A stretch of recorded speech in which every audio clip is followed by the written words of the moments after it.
ಶ್ರೀಗುರುಭ್ಯೋ ನಮಃ. ಹರಿ ಓಂ.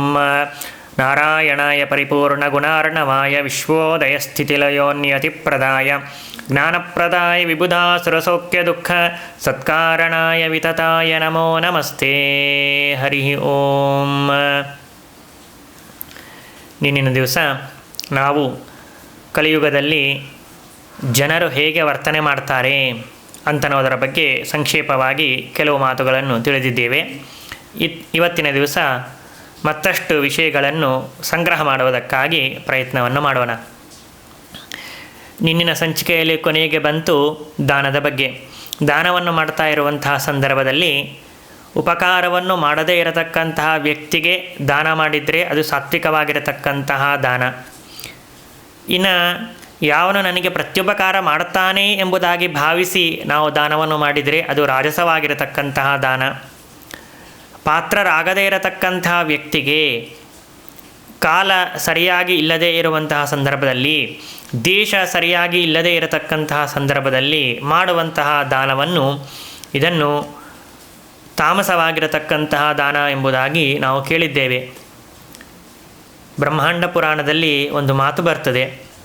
ವಿಷ್ಣು ಶರ್ಮ ಎಂಬ ಒಬ್ಬ ಬ್ರಾಹ್ಮಣ, ರಾಜ, ಬ್ರಾಹ್ಮಣ ಅಲ್ಲ ರಾಜ. ಆ ರಾಜ ಏನು ಮಾಡ್ತಾ ಇದ್ದ ಅಂತಂದರೆ ಎಲ್ಲರಿಗೂ ದಾನವನ್ನು ಮಾಡ್ತಾ ಇದ್ದ. ಎಂಥ ದಾನವನ್ನು ಮಾಡ್ತಾ ಇದ್ದ, ಯಾರಿಗೆ ದಾನವನ್ನು ಮಾಡ್ತಾ ಇದ್ದ ಅಂತಂದರೆ ಬ್ರಾಹ್ಮಣರಿಗೆ ದಾನ ಮಾಡ್ತಾ ಇರಲಿಲ್ಲ, ಸತ್ಪಾತ್ರರಿಗೆ ದಾನ ಮಾಡ್ತಾ ಇರಲಿಲ್ಲ, ಯಾರು ಶರಿ ಕುಡಿತಾರೋ ಅವರಿಗೆ ದಾನವನ್ನು ಮಾಡ್ತಾ ಇದ್ದ, ಯಾರು ಸಿಗರೇಟ್ ಸೇದ್ತಾರೋ ಅಂತಹ ವ್ಯಕ್ತಿಗಳಿಗೆ ದಾನವನ್ನು ಮಾಡ್ತಾ ಇದ್ದ, ಯಾರು ಪರಸ್ತ್ರೀ ಲೋಲುಪರಾಗಿರುತ್ತಾರೋ ಅಂತಹ ವ್ಯಕ್ತಿಗಳಿಗೆ ದಾನವನ್ನು ಮಾಡ್ತಾ ಇದ್ದ. ಹೀಗೆ ಮಾಡ್ತಾ ಇರುವಾಗ ಆ ಊರಿನಲ್ಲಿರತಕ್ಕಂತಹ ಎಲ್ಲ ಬ್ರಾಹ್ಮಣರಿಗೆ ಅನಿಸ್ತು, ನಾವು ಇದಕ್ಕಾಗಿ ನಮ್ಮ ಜೀವನವನ್ನು ಮುಡುಪಾಗಿಟ್ಟಿದ್ದೇವೆ, ಆದರೆ ನಮಗೆ ದಾನ ಮಾಡ್ತಾ ಇಲ್ಲ ರಾಜ, ನಮಗೆ ಹೊಟ್ಟೆ ನಡೆಯೋದು ಹೇಗೆ, ನಾವು ಹೆಂಡತಿ ಮಕ್ಕಳನ್ನು ಪೋಷಣೆ ಮಾಡೋದು ಹೇಗೆ, ನಾವು ಮುಖ್ಯವಾಗಿ ಧರ್ಮವನ್ನು ಪರಿಪಾಲನೆ ಮಾಡೋದು ಹೇಗೆ ಅಂತ ಅವರೆಲ್ಲರೂ ಮೀಟಿಂಗ್ ಮಾಡಿ ರಾಜನ ಹತ್ರ ಹೋದರು. ರಾಜನ ಹತ್ರ ಹೋದಾಗ ರಾಜ ಒಂದೇ ಮಾತು ಹೇಳಿದ ಅವರಿಗೆ, ನಿಮಗೆ ಯಾಕೆ ನಾನು ದಾನ ಕೊಡಬೇಕು ಅಂತ ಕೇಳಿದ. ಯಾಕೆ ಅಂತಂದರೆ ನಿಮಗೆ ನಾನೊಬ್ಬನು ಕೊಡದೇ ಇದ್ದರೆ ಏನು, ಎಲ್ಲರೂ ನಿಮಗೆ ಕೊಡ್ತಾರೆ, ಆದ್ದರಿಂದಾಗಿ ನಾನು ಯಾಕೆ ನಿಮಗೆ ಕೊಡಬೇಕು, ನಾನು ನಿಮಗೆ ಕೊಡೋದೇ ಇಲ್ಲ. ಶರಿ ಕುಡಿಯೋನಿಗೆ ಯಾರಾದರೂ ದಾನ ಕೊಡ್ತಾರಣ, ಸಿಗರೇಟ್ ಸೇದುವವನಿಗೆ ಯಾರಾದರೂ ದಾನ ಕೊಡ್ತಾರಣ, ಪರಸ್ತ್ರೀ ಲಂಪಟನಾಗಿರತಕ್ಕಂಥ ವ್ಯಕ್ತಿಗೆ ಯಾರಾದರೂ ದಾನ ಕೊಡ್ತಾರಣ, ಕೊಡೋದೇ ಇಲ್ಲ. ಅವರ ಜೀವನವೂ ನಡಿಬೇಕಲ್ಲ, ಅವರ ಹೊಟ್ಟೆ ಅಂತನ್ನೋದು ನಡಿಬೇಕಲ್ಲ, ಆದ್ದರಿಂದಾಗಿ ಅವರಿಗಾಗಿ ನಾನು ದಾನವನ್ನು ಮಾಡ್ತಾ ಇದ್ದೇನೆ, ಅವರಿಗೆ ಕೊಡ್ತಾ ಇದ್ದೇನೆ. ನಿಮಗೆ ಕೊಡೋದರಿಂದಾಗಿ ಹೆಚ್ಚಿನ ಲಾಭ ಅಂತನ್ನೋದು ನನಗೆ ಇಲ್ಲ. ಅವರಿಗೆ ಕೊಟ್ಟರೆ ನೆನೆಸ್ತಾರೆ, ಅಯ್ಯೋ ರಾಜ ನನಗೆ ಇವತ್ತು ಕೊಟ್ಟಿದ್ದಾನೆ ಅಂತ ನೆನೆಸಿ ಅವರು ತಮ್ಮ ಕರ್ಮವನ್ನು ಆಚರಣೆ ಮಾಡ್ತಾರೆ, ಆದ್ದರಿಂದ ಅಂಥವರಿಗೆ ನಾನು ದಾನ ಮಾಡ್ತೀನಿ, ನಿಮಗೆ ಯಾಕೆ ನಾವು ದಾನ ಮಾಡಬೇಕು ಅಂತ ಹೇಳಿ ಬ್ರಾಹ್ಮಣರನ್ನು ನಿಂದೆ ಮಾಡಿ ಬೈದು ಕಳಿಸ್ತಾ ಇದ್ದ. ಕೊನೆಗೆ ಅವನ ಮರಣವನ್ನು ಹೊಂದಿದಾಗ ಏನಾಗಿಬಿಟ್ಟ ಅಂತಂದರೆ ಮುಂದಿನ ಜನ್ಮದಲ್ಲಿ ಅವನು ಹಲ್ಲಿಯಾಗಿ ಹುಡುತಾನೆ ಅಂತನ್ನುವ ಕಥೆಯನ್ನು ಕೇಳುತ್ತೇವೆ. ಇದರಿಂದ ತಿಳಿಯಬೇಕಾಗಿರತಕ್ಕಂತಹ ತತ್ವ ಇದೆ. ಸರಿಯಾಗಿರತಕ್ಕಂತಹ ದೇಶದಲ್ಲಿ, ಸರಿಯಾಗಿರುವಂತಹ ಕಾಲದಲ್ಲಿ, ಸರಿಯಾಗಿರತಕ್ಕಂತಹ ಪಾತ್ರರಿಗೆ ನಾವು ದಾನವನ್ನು ಮಾಡಬೇಕು ಹೊರತು ದೇಶ ಕಾಲ ಪಾತ್ರಗಳು ಸರಿಯಾಗಿ ಇರಲಿಲ್ಲ ಅಂತಂದರೆ ಬ್ರಾಹ್ಮಣರ ಶಾಪಕ್ಕೆ ನಾವು ಗುರಿಯಾಗ್ತೇವೆ. ದೇವರು ಇದನ್ನು ಮೆಚ್ಚೋದೇ ಇಲ್ಲ, ಆದ್ದರಿಂದಾಗಿ ನಾವು ಅಧೋಗತಿಗೆ ಪಾಲಾಗಬೇಕಾಗ್ತದೆ. ಆದ್ದರಿಂದಾಗಿ ನಾವು ಸರಿಯಾಗಿರತಕ್ಕಂತಹ ಸಮಯದಲ್ಲಿ, ಸರಿಯಾಗಿರತಕ್ಕಂತಹ ದೇಶದಲ್ಲಿ ಸತ್ಪಾತ್ರರಿಗೆ ದಾನವನ್ನು ಮಾಡಬೇಕು. ಇದನ್ನೇ ನಾರಾಯಣ ಪಂಡಿತಾಚಾರ್ಯರು ಸುಮಧ್ವ ವಿಜಯದಲ್ಲಿ ಒಂದೇ ಮಾತಿನಿಂದ ತಿಳಿಸಿಕೊಟ್ಟಿದ್ದಾರೆ. ದಾನಂ ಧ್ರುವಂ ಫಲತಿ ಪಾತ್ರ ಗುಣಾನುಕೂಲ್ಯಾತ್ ಅಂಥೇಳಿ ಉತ್ತಮವಾಗಿರತಕ್ಕಂತಹ ಸಂದೇಶವನ್ನು ತಿಳಿಸಿಕೊಟ್ಟಿದ್ದಾರೆ. ಆದ್ದರಿಂದಾಗಿ ಯಾರೂ ಕೂಡ ಕಲಿಯುಗದಲ್ಲಿ ಜನರು ಸರಿಯಾಗಿರತಕ್ಕಂತಹ ದಾನವನ್ನು ಮಾಡೋದಿಲ್ಲ ಎಂಬುದಾಗಿ ಹೇಳಿ, ಅತಿಕ್ರಾಂತಾನಿ ಭೋಜ್ಯಾನಿ ಭವಿಷ್ಯಂತಿ ಎಂಬುದಾಗಿ ಹೇಳ್ತಾರೆ. ಅಂದರೆ ಬ್ರಾಹ್ಮಣರಾದವರು ಇಂತಹ ಆಹಾರವನ್ನು ಸ್ವೀಕಾರ ಮಾಡಬೇಕು, ಕ್ಷತ್ರಿಯರು ಇಂತಹ ಆಹಾರ, ವೈಶ್ಯರು ಇಂತಹ ಆಹಾರವನ್ನು ಸ್ವೀಕಾರ ಮಾಡಬೇಕು, ಶೂದ್ರರು ಹೀಗೆ ಆಹಾರವನ್ನು ಸ್ವೀಕಾರ ಮಾಡಬೇಕು ಅಂತ ಅದಕ್ಕೆ ಶಾಸ್ತ್ರ ನಮಗೆ ತಿಳಿಸಿಕೊಟ್ಟಿದೆ. ಆದರೆ ಇದನ್ನು ಯಾರೂ ಕೂಡ ಸರಿಯಾಗಿ ಪರಿಪಾಲನೆ ಮಾಡೋದೇ ಇಲ್ಲ. ಬ್ರಾಹ್ಮಣರಾದವನು ಮಾಂಸಭಕ್ಷಣೆಯನ್ನು ಮಾಡಲಿಕ್ಕೆ ಪ್ರಾರಂಭ ಮಾಡ್ತಾನೆ. ಬ್ರಾಹ್ಮಣನಾದವನು ಕ್ಷತ್ರಿಯರು, ವೈಶ್ಯರು, ಶೂದ್ರರಿಗೆ ಯೋಗ್ಯವಾಗಿರತಕ್ಕಂತಹ ಆಹಾರವನ್ನು ಸ್ವೀಕಾರ ಮಾಡಲಿಕ್ಕೆ ಪ್ರಾರಂಭ ಮಾಡ್ತಾನೆ. ಇದಕ್ಕೆ ವಿಪರೀತವಾಗಿ ಶೂದ್ರರು, ವೈಶ್ಯರು, ಕ್ಷತ್ರಿಯರು ಅವರು ಮಾಂಸಾಹಾರಿಗಳಾಗಿದ್ದರೂ ಕೂಡ, ಮಾಂಸಕ್ಕೆ ಯೋಗ್ಯರಾದರೂ ಕೂಡ ಅವರೇನು ಮಾಡಿಬಿಡ್ತಾರೆ, ಮಾಂಸ ಬೇಡ ಅಂಥೇಳಿ ಅವರೆಲ್ಲರೂ ಶಾಕಾಹಾರಿಗಳಾಗಿಬಿಡ್ತಾರೆ. ಅವರು ಸಾತ್ವಿಕವಾಗಿರುವಂಥ ಆಹಾರವನ್ನು ಸ್ವೀಕಾರ ಮಾಡ್ತಾರೆ. ಆದರೆ ಬ್ರಾಹ್ಮಣರು ಹೀಗೆ ಪರಿವರ್ತನೆ ಆಗ್ತಾರೆ ಎಂಬುದಾಗಿ ಹೇಳ್ತಾರೆ. ಅಂದರೆ ಯಾರೂ ಕೂಡ ತಮಗೆ ಯೋಗ್ಯವಾಗಿರತಕ್ಕಂತಹ ಆಹಾರವನ್ನು ಸ್ವೀಕಾರ ಮಾಡೋದೇ ಇಲ್ಲ. ನ ವ್ರತಾನಿ ಚರಿಷ್ಯಂತಿ ಬ್ರಾಹ್ಮಣಾ ವೇದನಿಂದಕಾಹ. ಬ್ರಾಹ್ಮಣರಾದವರು ಸ್ವರ್ಣಾಷ್ಟಮೋಚಿತವಾಗಿರುವಂತಹ ಕರ್ಮವನ್ನು ಪರಿಪಾಲನೆ ಮಾಡಬೇಕು, ವ್ರತಗಳನ್ನು ಆಚರಣೆ ಮಾಡಬೇಕು, ಯಜ್ಞಯಾಗಾದಿಗಳನ್ನು ಮಾಡಬೇಕು. ಹೀಗೆ ಮಾಡೋದರಿಂದಾಗಿ ಭಗವಂತನಿಗೆ ಪ್ರೀತಿಯಾಗ್ತದೆ, ನಮ್ಮ ಮೇಲೆ ಅನುಗ್ರಹ ಮಾಡ್ತಾನೆ. ಹೊರತು ಹಾಗೆ ಮಾಡದೆ ಬ್ರಾಹ್ಮಣರು ಉದ್ಯೋಗವನ್ನು ಮಾಡಲಿಕ್ಕೆ ಪ್ರಾರಂಭ ಮಾಡ್ತಾರೆ, ಬ್ರಾಹ್ಮಣರು ವ್ಯಾಪಾರವನ್ನು ಮಾಡ್ತಾರೆ, ಬ್ರಾಹ್ಮಣರು ಶೂದ್ರರಂತೆ ಇನ್ನೊಬ್ಬರ ಪರಿಚರ್ಯೆಯನ್ನು ಮಾಡ್ತಾರೆ, ಸೇವೆಯನ್ನು ಮಾಡ್ತಾರೆ. ಇದರಿಂದ ದೇವತೆಗಳಾಗಲಿ ಗುರುಗಳಾಗಲಿ ಎಂದೂ ಕೂಡ ಸರ್ವಥಾ ಪ್ರೀತರಾಗೋದೇ ಇಲ್ಲ. ಬ್ರಾಹ್ಮಣರಾದವರು ವ್ರತಗಳನ್ನು ಮಾಡಬೇಕು. ಎಂಥ ವ್ರತಗಳನ್ನು ಬ್ರಾಹ್ಮಣನಿಗೆ ಶಾಸ್ತ್ರ ವಿಧಿಸಿದೆ? ಉತ್ತಮವಾಗಿರತಕ್ಕಂಥ ಏಕಾದಶಿಗೆ ಸಮಾನವಾಗಿರತಕ್ಕಂಥ ವ್ರತ ಇನ್ನೊಂದು ಇಲ್ಲ ಅಂತ ಶಾಸ್ತ್ರ ಹೇಳ್ತದೆ.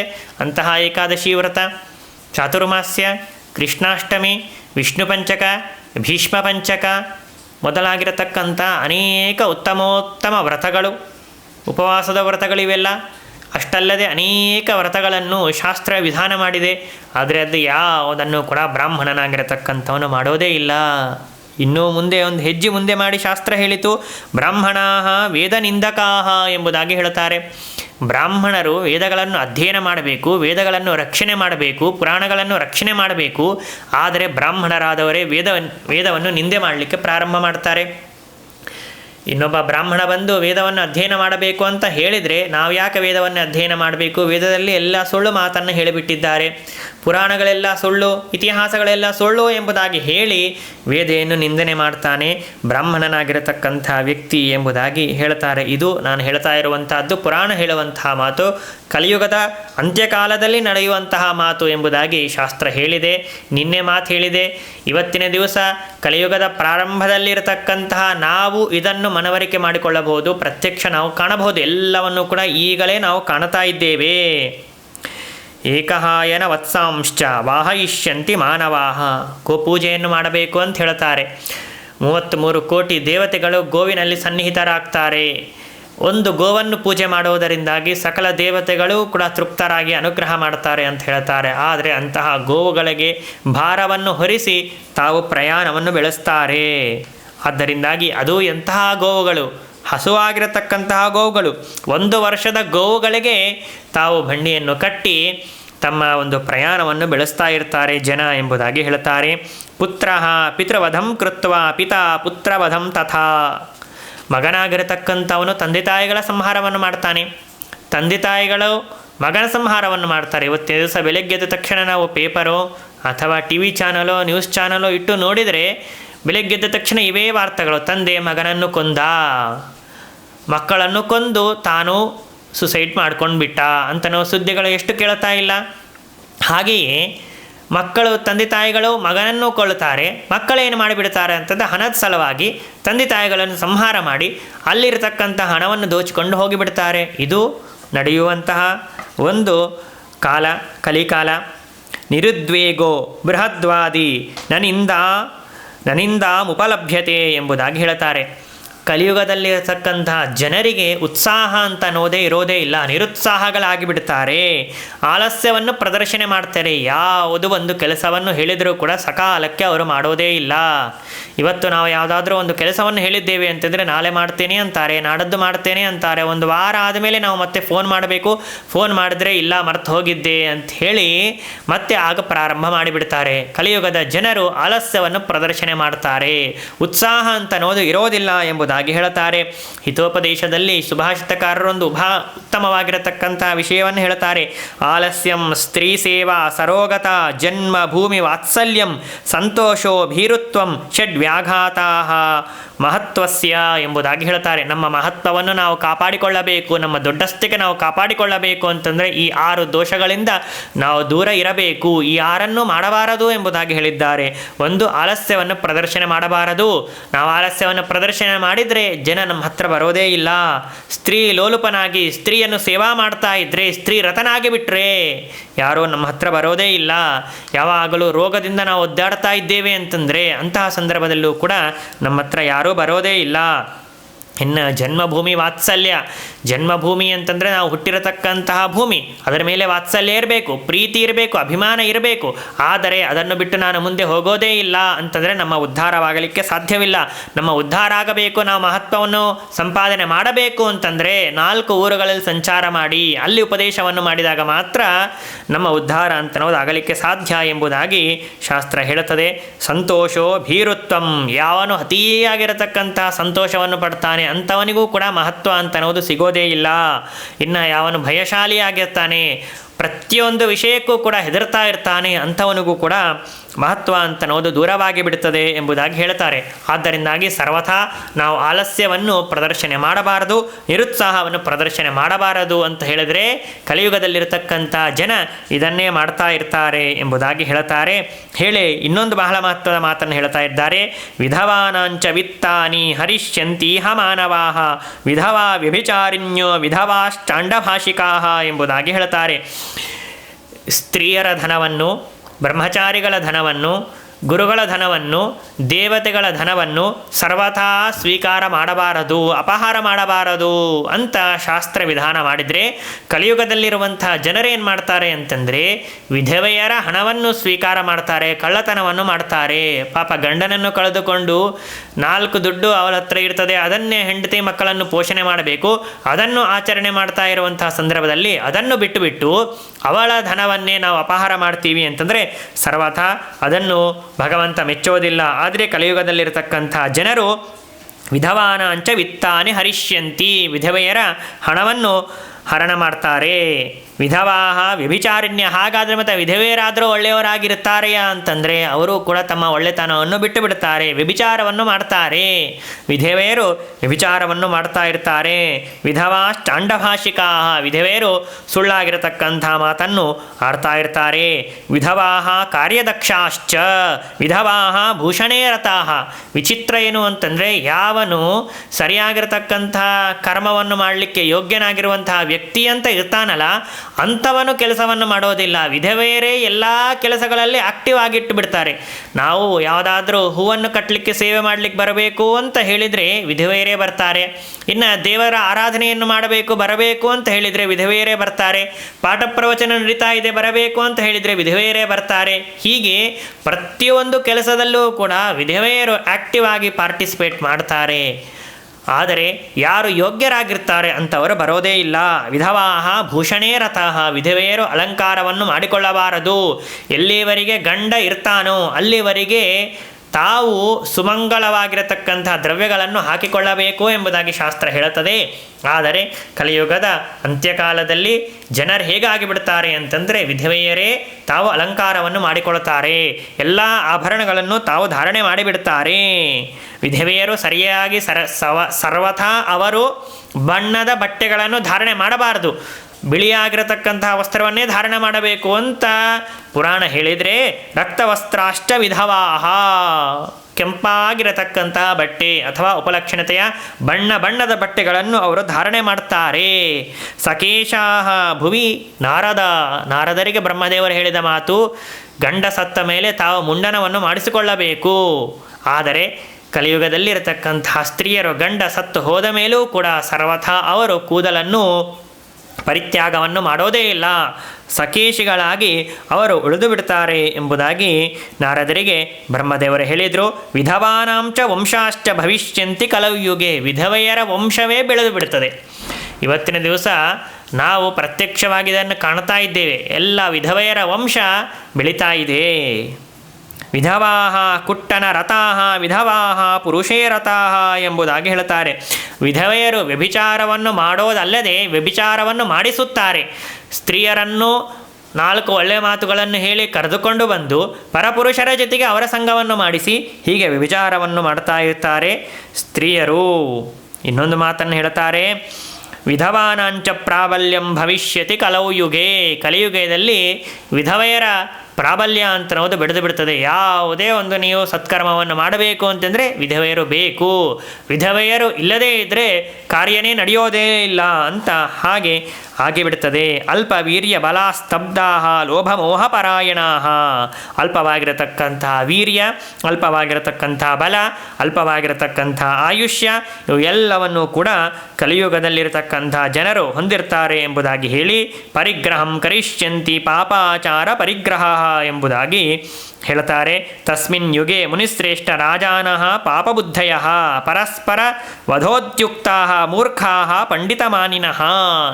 ತಾವೇ ಸ್ವಯಂ ಪಂಡಿತರು ಅಂತ ಭಾವಿಸಿರತಕ್ಕಂಥ ರಾಜರುಗಳು ಏನು ಮಾಡಿಬಿಡ್ತಾರೆ, ನಿನಗೇನು ಗೊತ್ತು, ನಿನಗೇನು ಗೊತ್ತಿಲ್ಲ, ಎಲ್ಲವೂ ನನಗೇ ಗೊತ್ತು ಅಂಥೇಳಿ ಇವನು ಅವನನ್ನು ಬೈತಾನೆ. ಅವ ಅಂತಾನೆ ನಿನಗೇನು ಗೊತ್ತು, ನಿನಗಿಂತ 4 ಅಕ್ಷರ ಹೆಚ್ಚು ನಾನು ಓದಿದ್ದೇನೆ ಅಂತ ಹೇಳಿ ಅವನನ್ನು ಬೈತಾನೆ. ಹೀಗೆ ಪರಸ್ಪರವಾಗಿ ಒಬ್ಬರನ್ನು ಒಬ್ಬರು ದ್ವೇಷ ಮಾಡಿಕೊಳ್ತಾರೆ. ಯಾರೂ ಸರಿಯಾಗಿರತಕ್ಕಂತಹ ರಾಜ್ಯವನ್ನು ಪರಿಪಾಲನೆ ಮಾಡೋದೇ ಇಲ್ಲ ಅಂತನ್ನುವ ಮಾತನ್ನು ಕೂಡ ತಿಳಿಸಿಕೊಡ್ತಾರೆ. ಇನ್ನೊಂದು ಮಾತನ್ನು ಹೇಳ್ತಾರೆ, ರಾಜರು ಏನು ಮಾಡಿಬಿಡ್ತಾರೆ ಅಂತಂದರೆ ಸಜ್ಜನರ ಪತ್ನಿಯರನ್ನು, ಸಜ್ಜನರ ಸಂಪತ್ತುಗಳನ್ನು ಅಪಹಾರ ಮಾಡಿಬಿಟ್ಟು ಭೋಗವನ್ನು ಮಾಡ್ತಾರೆ. ಅವರು ಎಷ್ಟೇ ದುಃಖವನ್ನು ಪಟ್ಟರು, ನಾವು ಬರೋದಿಲ್ಲ ಅಂತ ಹೇಳಿದರು, ಇದು ಅಧರ್ಮ ಅಂತ ಹೇಳಿದರೂ ಕೂಡ ಅದನ್ನು ಲೆಕ್ಕ ಮಾಡದೆ ಅವುಗಳನ್ನು ಭೋಗ ಮಾಡ್ತಾ ಕಲಿಯುಗದಲ್ಲಿ ಜನರು ಹೀಗೆ ವರ್ತನೆಯನ್ನು ಮಾಡ್ತಾರೆ ಎಂಬುದಾಗಿ ಹೇಳಿ ಇನ್ನೊಂದು ಮಾತು ಹೇಳಿದರು, ನ ಕನ್ಯಾಂ ಯಾಚತೆ ಕಶ್ಚಿನ್ ನಾಪಿ ಕನ್ಯಾ ಪ್ರದೀಯತೆ. ವಿವಾಹ ಮಾಡಿಕೊಳ್ತಾ ಇರುವಂತಹ ಸಂದರ್ಭದಲ್ಲಿ ಕನ್ಯೆಯನ್ನು ವರನಿಗೆ ಹೋಗಿ ತೋರಿಸುವಂತಹದ್ದು ಸಂಪ್ರದಾಯ. ಆದರೆ ಕಲಿಯುಗದಲ್ಲಿ ಹೇಗೆ ಆಗಿಬಿಡ್ತದೆ ಅಂತಂದರೆ ಕನ್ಯಾ ವೀಕ್ಷಣ ಅಂತನೋದು ಇಲ್ಲವೇ ಇಲ್ಲ. ಕನ್ಯೆಯನ್ನು ವರನಿಗೆ ತೋರಿಸಬೇಕು, ಅವರ ತಂದೆ ತಾಯಿಗಳಿಗೆ ತೋರಿಸಬೇಕು ಅಂತ ಇಲ್ಲವೇ ಇಲ್ಲ. ಸ್ವಯಂ ಗ್ರಾಹ್ಯಾ ಭವಿಷ್ಯಂತಿ. ಒಬ್ಬ ಪುರುಷ ಒಬ್ಬ ಸ್ತ್ರೀಯನ್ನು ಕಾಮನೆ ಮಾಡ್ತಾನೆ, ಅವಳನ್ನು ಪ್ರೀತಿ ಮಾಡ್ತಾನೆ, ಅವಳನ್ನು ವಿವಾಹ ಮಾಡಿಕೊಳ್ತೇನೆ ಅಂತ ಹೇಳಿ ವಿವಾಹವನ್ನು ಮಾಡಿಕೊಳ್ಳಿಬಿಡ್ತಾನೆ. ತಂದೆ ತಾಯಿಗಳ ಅನುಮತಿ ಇಲ್ಲ, ಗುರು ಹಿರಿಯರ ಅನುಮತಿ ಇಲ್ಲ, ಬಂಧು ಬಾಂಧವರ ಆಜ್ಞೆಯನ್ನು ಸ್ವೀಕಾರ ಮಾಡೋದೇ ಇಲ್ಲ, ಯಾವುದನ್ನು ಮಾಡೋದೇ ಇಲ್ಲ, ಅನ್ವೇಷಣೆ ಇಲ್ಲ. ಕೇವಲ ಸ್ವಯಂ ತಾವೇ ದೊಡ್ಡವರು, ತಮಗೆ ಎಲ್ಲ ಗೊತ್ತು, ತಾವೇ ಮೆಚ್ಯೂರ್ ಆಗಿಬಿಟ್ಟಿದ್ದೇವೆ ಅಂತ ಹೇಳಿ ತಾವೇನು ಮಾಡಿಬಿಡ್ತಾರೆ ಅಂತಂದರೆ ಸ್ತ್ರೀಯರನ್ನು ಕನ್ಯೆಯರನ್ನು ಗ್ರಹಣ ಮಾಡಿಬಿಡ್ತಾರೆ. ಇದೆಲ್ಲ ನಾನು ಹೇಳುವಂತಹ ಮಾತಲ್ಲ, ಪುರಾಣ ಸ್ವಯಂ ಹೇಳ್ತಾ ಇದೆ. ಸ್ವಯಂ ಗ್ರಾಹ್ಯಾ ಭವಿಷ್ಯಂತಿ ಎಂಬುದಾಗಿ ಹೇಳ್ತಾರೆ. ಸ್ಥವಿರಾ ಬಾಲಮತಯ ಬಾಲಾ ಸ್ಥವಿರ ಬುದ್ಧಯ ಎಂಬುದಾಗಿ ಹೇಳ್ತಾರೆ. ಅಂದರೆ ಯಾರು ನಾವು ಭಯಶೀಲರು ಅಂತ ಭಾವಿಸಿರ್ತೇವಲ್ಲ ಅವರಿಗೆ ನಿಜವಾಗಿರತಕ್ಕಂತಹ ಧೈರ್ಯವನ್ನು ಪ್ರದರ್ಶನ ಮಾಡ್ತಾರೆ. ಯಾರು ನಿಜವಾಗಿರುವಂತಹ ಧೈರ್ಯ ಉಳ್ಳವರು ಅಂತ ನಾವು ಭಾವಿಸಿರ್ತೇವೆ ಅವರೇ ಭಯಶೀಲರಾಗಿ ಬಿಡ್ತಾರೆ. ಭೀರವಾಹ ಶೂರಮತಯ ಶೂರಾಹ ಭೀರು ವಿಷಾದಿನಃ ನ ವಿಶ್ವಸಂತಿ ಚಾನ್ಯೋನ್ಯಂ. ಪರಸ್ಪರ ಒಬ್ಬರ ಮೇಲೆ ಒಬ್ಬರಿಗೆ ವಿಶ್ವಾಸವೇ ಇರೋದೇ ಇಲ್ಲ. ತಂದೆಯ ಮೇಲೆ ವಿಶ್ವಾಸ ಮಗನಿಗೆ ಇರೋದಿಲ್ಲ, ಮಗನ ಮೇಲೆ ವಿಶ್ವಾಸ ತಂದೆಗೆ ಇರೋದಿಲ್ಲ. ಹೆಂಡತಿಯ ಮೇಲೆ ಗಂಡನಿಗೆ ವಿಶ್ವಾಸ ಇಲ್ಲ, ಗಂಡನಿಗೆ ಹೆಂಡತಿಯ ಮೇಲೆ ವಿಶ್ವಾಸ ಇಲ್ಲ. ಗುರುಗಳಿಗೆ ಶಿಷ್ಯನ ಮೇಲೆ ವಿಶ್ವಾಸ, ಶಿಷ್ಯನಿಗೆ ಗುರುಗಳ ಮೇಲೆ ವಿಶ್ವಾಸ. ಹೀಗೆ ಪರಸ್ಪರವಾಗಿ ವಿಶ್ವಾಸವನ್ನು ಕಳೆದುಕೊಳ್ಳದು ಬಿಡ್ತಾರೆ. ಯಾವಾಗ ವಿಶ್ವಾಸ ಅಂತ ಅನ್ನೋದು ಕಳೆದುಕೊಳ್ಳದು ಬಿಡ್ತಾರೆ ಅಲ್ಲ, ಆಗ ಅವರು ಮಾಡ್ತಕ್ಕಂಥ ಪ್ರತಿಯೊಂದು ಕಾರ್ಯವನ್ನು ಕೂಡ ಅನುಮಾನವನ್ನು ನಾವು ನೋಡಬೇಕಾಗ್ತದೆ. ನಾವು ಅನುಮಾನವನ್ನು ಮಾಡಿದ್ದೀವಿ ಅಂತಂದರೆ ಅವರು ದುಃಖಕ್ಕೆ ಒಳಗಾಗ್ತಾರೆ ಎಂಬುದಾಗಿ ಹೇಳ್ತಾರೆ. ಏಕಾಹಾರ್ಯಂ ಜಗತ್ಸರ್ವಂ ಭವಿಷ್ಯತಿ ಯುಗಕ್ಷಯೇ ಬ್ರಾಹ್ಮಣಾ ಕ್ಷತ್ರಿಯ ವೈಶ್ಯಾ ವಿನಕ್ಷ್ಯಂತಿ ದ್ವಿಜರ್ಷಭ. ಈ ರೀತಿಯಾಗಿ ಬ್ರಾಹ್ಮಣರು ಬಹಳ ಕಷ್ಟವನ್ನು ಪಡ್ತಾ ಇರ್ತಾರೆ. ಬ್ರಾಹ್ಮಣರು ಎಲ್ಲೋ ಒಂದು ಚೂರೋ ಚಾರೋ ಧರ್ಮ ಅಂತನ್ನೋದನ್ನು ಉಳಿಸಿಕೊಂಡು ಧರ್ಮವನ್ನು ಪರಿಪಾಲನೆ ಮಾಡ್ತಾ ಇರ್ತಾರೆ. ಆದರೆ ಇಡೀ ಸಮಗ್ರವಾಗಿರತಕ್ಕಂಥ ಜಗತ್ತು ಅಧರ್ಮಕ್ಕೆ ಒಳಗಾದಾಗ ತಾವು ಯಾವುದೇ ವಿಧವಾಗಿರತಕ್ಕಂತಹ ಧರ್ಮವನ್ನು ಅವರಿಗೆ ಪರಿಪಾಲನೆ ಮಾಡಲಿಕ್ಕೆ ಆಗೋದೇ ಇಲ್ಲ. ಅವರು ಕೂಡ ನಮ್ಮಿಂದ ಸಾಧ್ಯವಿಲ್ಲ ಅಂತ ಅಭಿಪ್ರಾಯದಿಂದ ಅನೇಕ ಧರ್ಮಗಳನ್ನು ಪರಿಪಾಲನೆ ಮಾಡೋದು ಬಿಡ್ತಾರೆ ಎಂಬುದಾಗಿ ಹೇಳ್ತಾರೆ. ಭಾರ್ಯಾಶ್ಚ ಪತಿಶುಶ್ರೂಷಾಂ ನ ಕರಿಷ್ಯತಿ ವೈಕದ. ಹೆಂಡತಿಯಾಗಿರತಕ್ಕಂಥವರು ಪತಿವ್ರತೆಯಾಗಿರಬೇಕು. ಪತಿವ್ರತೆಯಾಗಿರಬೇಕು ಅಂತಂದರೆ ಗಂಡನ ಶುಶ್ರೂಷಾ ಮಾಡಬೇಕು. ಆದರೆ ಕಲಿಯುಗದಲ್ಲಿ ವಿಪರೀತವಾಗಿ ಏನಾಗಿ ಬಿಡುತ್ತದೆ ಅಂತಂದರೆ ಪತಿಯಾಗಿರತಕ್ಕಂಥವನೇ ಹೆಂಡತಿಯ ಸೇವೆಯನ್ನು ಮಾಡ್ತಾನೆ. ಸ್ತ್ರೀನಾಂಚ ಸೇವಾ ನಿರತಾಹ ಪುರುಷಾಶ್ಚ ಭವಂತಿ ವೈ. ಸ್ತ್ರೀಯರ ಸೇವೆಯನ್ನು ಮಾಡುವುದರಲ್ಲೇ ಪುರುಷ ತನ್ನ ಆಯುಷ್ಯವನ್ನು ಕಳೆದುಕೊಂಡು ಬಿಡ್ತಾನೆ. ಕೇವಲ ಸೇವೆಯನ್ನು ಮಾಡ್ತಾನೆ ಅಂತಂದರೆ ಹೆಲ್ಪ್ ಮಾಡಬೇಕ್ರಿ. ಇವತ್ತಿನ ದಿವಸ ವಾದಿಗಳಿದ್ದಾರೆ, ಹೌದ್ರಿ, ಗಂಡ ಹೆಂಡತಿ ಇಬ್ಬರು ಅರ್ಧಾಂಗಿ ಅಂತ ಕರೆದಿದ್ದಾರೆ ಅಂದರೆ ಅವರು ಅರ್ಧ ಕೆಲಸ ಮಾಡ್ತಾರೆ, ನಾವು ಅರ್ಧ ಕೆಲಸ ಮಾಡಬೇಕು, ತಪ್ಪೇನಿದೆ ಅಂತಾರೆ. ಕೆಲಸದೊಳಗೆ ಸಹಾಯವನ್ನು ಮಾಡುವುದು ತಪ್ಪಲ್ಲ. ಯಾವುದನ್ನು ಶಾಸ್ತ್ರ ಮಾಡುವಂಥ ವಿಧಾನ ಮಾಡಿದೆ ಅದನ್ನು ಮಾಡಿದರೆ ತಪ್ಪಲ್ಲ. ಆದರೆ ಯಾವುದನ್ನು ಮಾಡಬಾರದು ಅಂತ ಶಾಸ್ತ್ರ ಹೇಳ್ತಾ ಇರುವಾಗ ಅದನ್ನೇ ನಾನು ಮಾಡ್ತೀನಿ ಅಂತಂದರೆ ಶಾಸ್ತ್ರ ಮೆಚ್ಚುವುದೇ ಇಲ್ಲ. ಏನು ಮಾಡ್ತಾ ಇರ್ತಾರೆ ಕಲಿಯುಗದಲ್ಲಿರುವಂತಹ ಜನ ಅಂತಂದರೆ ಪಾದ ಸಂವಹನೆ ಸಕ್ತಾಹ. ಸ್ತ್ರೀಯಾದವಳು ಗಂಡನಿಗೆ ಸೇವೆಯನ್ನು ಮಾಡಬೇಕು, ಪತಿಯ ಪಾದವನ್ನು ಒತ್ತಬೇಕು. ಆದರೆ ಕಲಿಯುಗದಲ್ಲಿ ವಿಪರೀತವಾಗಿ ಹೆಂಡತಿಯನ್ನು ಮಲಗಿಸಿ ಗಂಡನಾಗಿರತಕ್ಕಂಥವನೇ ಪಾದಸೇವೆಯನ್ನು ಮಾಡ್ತಾ ಇರ್ತಾನೆ. ಪಾಪ ಬೆಳಿಗ್ಗೆಯಿಂದ ಬಹಳ ಕೆಲಸವನ್ನು ಮಾಡಿದ್ದಿ, ಉದ್ಯೋಗವನ್ನು ಮಾಡಿದ್ದಿ, ಬಂದಿದ್ದಿ, ಬಹಳ ಆಯಾಸ ಆಗಿರಬೇಕು, ಕಾಲೆಲ್ಲ ನೋವಾಗಿರಬೇಕು ಅಂತ ಹೇಳಿ ಅವಳ ಶುಶ್ರೂಷೆಯನ್ನು ಮಾಡ್ತಾ ತನ್ನ ಕಾಲವನ್ನು ಕಳೆದು ಬಿಡ್ತಾನೆ. ಕೇವಲ ಪಾದಸೇವೆಯನ್ನು ಮಾಡೋದಷ್ಟೇ ಅಲ್ಲ, ಪಾಕ ನಿಷ್ಪತ್ತಿ ಕಾರಕಾಹ ಎಂಬುದಾಗಿ ಹೇಳ್ತಾರೆ. ಅಡುಗೆಯನ್ನೂ ಕೂಡ ಮನೆಯಲ್ಲಿ ಗಂಡಸು ಮಕ್ಕಳು ಮಾಡ್ತಾ ಬರ್ತಾರೆ. ಹೆಂಡತಿಯನ್ನು ಉದ್ಯೋಗಕ್ಕೆ ಕಳಿಸ್ತಾರೆ. ಮಕ್ಕಳ ಪೋಷಣೆಯನ್ನು ಮಾಡುವುದು, ಮಕ್ಕಳಿಗೆ ಶಾಲೆಗೆ ಕಳಿಸುವುದು, ಇವುಗಳನ್ನು ಗಂಡ ಮಾಡ್ತಾ ಇರ್ತಾನೆ. ಹೆಂಡತಿ ಉದ್ಯೋಗ ಮುಗಿಸ್ಕೊಂಡು ಊಟಕ್ಕೆ ಬರ್ತಾ ಇರುವಾಗ, ಸಾಯಂಕಾಲಕ್ಕೆ ಬರ್ತಾ ಇರುವಾಗ ಅವಳಿಗೆ ಬಿಸಿ ಬಿಸಿಯಾಗಿರುವಂಥ ಅಡುಗೆಯನ್ನು ಮಾಡಬೇಕು ಅಂತನ್ನೋ ಉದ್ದೇಶದಿಂದ ಅಡುಗೆಯನ್ನು ಮಾಡ್ತಾನೆ. ಹೀಗೆ ವಿಪರೀತವಾಗಿ ಪುರುಷರು ಉದ್ಯೋಗವನ್ನು ಮಾಡದೆ ಮನೆಯೊಳಗೆ ಇರ್ತಾರೆ. ಸ್ತ್ರೀಯರು ಪತಿ ಶುಶ್ರೂಷಾ, ಮಕ್ಕಳ ಸೇವೆಯನ್ನು ಮಾಡದೆ, ಮಕ್ಕಳ ಆರಾಧನೆಯನ್ನು ಮಾಡದೆ ಅವರು ಉದ್ಯೋಗವನ್ನು ಮಾಡ್ತಾ ಇರ್ತಾರೆ. ಜಲವಾಹಾಹ ಭವಿಷ್ಯಂತಿ, ನೀರನ್ನು ತರುವುದು ಗಂಡಸರೇ ಮಾಡ್ತಾರೆ. ಪಾತ್ರ ಕ್ಷಾಲನ ತತ್ಪರಾಹ, ಮನೆಯಲ್ಲಿ ಮುಸಿರಿನ ಪಾತ್ರೆ ಅಥವಾ ಎಂಜಿಲಿನ ಪಾತ್ರೆ ಏನಿರ್ತದೆಯಲ್ಲ ಅವುಗಳನ್ನು ಕೂಡ ತೊಳೆಯುವುದಕ್ಕಾಗಿ ಗಂಡಂದರೆ ಸಿದ್ಧರಾಗಿ ಬಿಡ್ತಾರೆ ಎಂಬುದಾಗಿ ಪುರಾಣ ಹೇಳ್ತದೆ. ಜಲವಾಹಾಹ ಭವಿಷ್ಯಂತಿ ಪಾತ್ರಕ್ಷಾಲನ ತತ್ಪರಾಹ ಎಂಬುದಾಗಿ ಹೇಳಿ, ವಸ್ತ್ರ ನಿರ್ಣೇ ಜನರತಾಃ ಪುರುಷಾಶ್ಚ ಗೃಹೇ ಗೃಹೇ ಯೇ ಯವಾನ್ ಮಾ ಜನಪದಾಃ ಗೋಧೂಮಾನ್ನಾಃ ತಥೈವ ಚ. ಎಲ್ಲ ಜನರೂ ಕೂಡ ಗೋಧೂಮದಿಂದ, ಗೋಧೆಯ ಅನ್ನವನ್ನು ಅಥವಾ ಗೋಧೆಯಿಂದ ನಿರ್ಮಿತವಾಗಿರ್ತಕ್ಕಂಥ ಆಹಾರವನ್ನೇ ಸ್ವೀಕಾರ ಮಾಡ್ತಾ ಇರ್ತಾರೆ ಕಲಿಯುಗದಲ್ಲಿರುವಂತಹ ಜನ. ಗೋಧೂಮದಿಂದ ನಿರ್ಮಿತವಾಗಿರುವಂಥ ಆಹಾರ ಅನ್ನ ಅಂತಂದರೆ ಇವತ್ತಿನ ದಿವಸ ನಾವು ಕಾಣಬಹುದು, ಪಿಜ್ಜಾ ಬರ್ಗರ್ ಅಂತ ಏನಿವೆ ಅಲ್ಲ ಇವುಗಳನ್ನೇ ಸ್ವೀಕಾರ ಮಾಡ್ತಾರೆ. ಮನೆಯಲ್ಲಿ ರುಚಿ ರುಚಿಯಾಗಿರ್ತಕ್ಕಂಥ ಅಡಿಗೆಯನ್ನು ಮಾಡಿಕೊಂಡು ತಿನ್ನೋದು ಬಿಟ್ಟು ಹೊರಗೆ ಹೋಗಿ ಯಾವುದು ನಮಗೆ ಹಿತವಲ್ಲ, ಯಾವುದನ್ನು ನಾವು ತಿನ್ನುವುದರಿಂದಾಗಿ ನಮ್ಮ ಶರೀರಕ್ಕೆ ತೊಂದರೆ ಉಂಟಾಗ್ತದೆ ಅಂಥ ಆಹಾರವನ್ನೇ ಸ್ವೀಕಾರ ಮಾಡ್ತಾ ಇರ್ತಾರೆ ಜನರು. ಸ್ವೈರಾಚಾರಾಶ್ಚ ಪುರುಷಾಃ ಯೋಷಿತಶ್ಚ ತಥೈವ ಚ. ಸ್ತ್ರೀಯರೆಲ್ಲರೂ ಕೂಡ ಸ್ವೈರಾಹಾರಿಗಳಾಗಿ ಬಿಡುತ್ತಾರೆ, ಪುರುಷರು ಕೂಡ ಹಾಗೆ ಸ್ವೈರ ವಿಹಾರವನ್ನು ಮಾಡ್ತಾ ಇರ್ತಾರೆ. ಅನ್ಯೋನ್ಯಂ ನೋಪಭೋಕ್ಷ್ಯಂತಿ ಯುಗಾಂತೆ ಪ್ರತ್ಯುಪಸ್ಥಿತೆ ಎಂಬುದಾಗಿ ಹೇಳ್ತಾರೆ. ಅಂತಂದರೆ ಪರಸ್ಪರವಾಗಿ ಒಬ್ಬರ ಮೇಲೆ ಒಬ್ಬರಿಗಿರತಕ್ಕಂಥ ವಿಶ್ವಾಸವನ್ನು ಕಳೆದುಕೊಂಡು ಬಿಡ್ತಾರೆ. ನ ಶ್ರಾದ್ದೇಹಿ ಪಿತೃಂಶ್ಚಾಪಿ ತರ್ಪಯಿಷ್ಯಂತಿ ಮಾನವಾಹ. ಶ್ರಾದ್ದವನ್ನು ಮಾಡೋದೇ ಇಲ್ಲ. ಪಿತೃದೇವತೆಗಳನ್ನು ಉದ್ದೇಶಿಸಿ ಕನಿಷ್ಠ ಪಕ್ಷ ಮಗನು ಮಾಡಬೇಕಾಗಿರತಕ್ಕಂಥ ಕರ್ತವ್ಯ ಶ್ರಾದ್ದ. ಆದರೆ ಶ್ರಾದ್ದವನ್ನು ಮಾಡುವಂತಹ ಜನ ಕಡಿಮೆಯಾಗಿ ಬಿಡ್ತಾರೆ, ಶ್ರಾದ್ದಾದಿಗಳನ್ನು ಮಾಡೋದೇ ಇಲ್ಲ. ದೇವತೆಗಳನ್ನು ಉದ್ದೇಶಿಸಿ ಮಾಡಬೇಕಾಗಿರತಕ್ಕಂಥ ಯಜ್ಞ ಯಾಗಾದಿಗಳನ್ನು ಕೂಡ ಅವರು ಸರ್ವಥಾ ಮಾಡೋದೇ ಇಲ್ಲ ಎಂಬುದಾಗಿ ಹೇಳಿ ಅವರ ಆಯುಷ್ಯ ಅಂತನ್ನೋದು ಎಷ್ಟಾಗಿಬಿಡುತ್ತದೆ. ಕಲಿಯುಗದ ಅಂತ್ಯಕಾಲ ಬರ್ತಾ ಇರುವಾಗ ಜನರ ಆಯುಷ್ಯ ಎಷ್ಟಿರ್ತದೆ ಅಂತಂದರೆ ಪರಮಾಯುಷ್ಟ ಭವಿತ ತದಾ ವರ್ಷಾನಿ ಷೋಡಶ, 16 ವರ್ಷ ಮಾತ್ರ ಅವರ ಆಯುಷ್ಯ ಅಂತನ್ನೋದು ಉಳಿದು ಬಿಡ್ತದೆ. ಕಲಿಯುಗದ ಪ್ರಾರಂಭದಲ್ಲಿರುವಂಥ ಜನರಿಗೆ ಆಯುಷ್ಯವನ್ನು 120 ವರ್ಷ ಅಂತ ಶಾಸ್ತ್ರ ವಿಧಾನ ಮಾಡಿದರೆ, ಕಲಿಯುಗದ ಅಂತ್ಯಕಾಲ ಬರ್ತಾ ಇರುವಂತಹ ಸಂದರ್ಭದಲ್ಲಿ ಜನರ ಆಯುಷ್ಯ ಎಷ್ಟಿರ್ತದೆ ಅಂತಂದರೆ ಕೇವಲ 16 ವರ್ಷ. 16 ವರ್ಷ ಮ್ಯಾಕ್ಸಿಮಮ್. ಅದು 16 ವರ್ಷ ಆಯಿತು ಅಂತಂದರೆ ಅವನು ಸಾಯ್ತಾನೆ ಅಂತ ಅರ್ಥ. 16 ವರ್ಷ ನಮ್ಮ ಆಯುಷ್ಯ ಇದ್ದರೆ ಯಾವಾಗ ಮದುವೆ ಮಾಡ್ಕೋಬೇಕು, ಯಾವಾಗ ಓದಬೇಕು, ಯಾವಾಗ ಮಕ್ಕಳನ್ನು ಪಡಿಬೇಕು, ಇದೆಲ್ಲವನ್ನು ಹೇಗೆ ಮಾಡಲಿಕ್ಕೆ ಸಾಧ್ಯ ಅಂತ ನಮಗನಿಸಿದರೆ ಪುರಾಣವೇ ಅದಕ್ಕೆ ಮಾತನ್ನು ತಿಳಿಸಿಕೊಡ್ತದೆ. ಪಂಚಮೇ ವಾತ ಷಷ್ಠೇವ ವರ್ಷೇ ಕನ್ಯಾ ಪ್ರದೀಯತೆ. 5 ಅಥವಾ 6ನೇ ವರ್ಷದಲ್ಲಿ ನಮಗೆ ಮದುವೆ ಅಂತನ್ನೋದು ಆಗಿಬಿಡುತ್ತದೆ ಅಂತ. 5-6 ವರ್ಷಗಳಲ್ಲಿ ನಾವು ಮದುವೆ ಮಾಡಿಕೊಳ್ಳಬೇಕು ಅಂತಂದರೆ ಮಕ್ಕಳನ್ನು ಪಡೆಯೋದು ಯಾವಾಗ ಅಂತಂದರೆ ಸಪ್ತವರ್ಷಾಷ್ಟ ಪ್ರಜನಿಷ್ಯಂತಿ ವೈನರಾಹ. 7 ಅಥವಾ 8ನೇ ವರ್ಷದಲ್ಲಿ ನಾವು ಮಕ್ಕಳನ್ನು ಪಡಿತೇವೆ.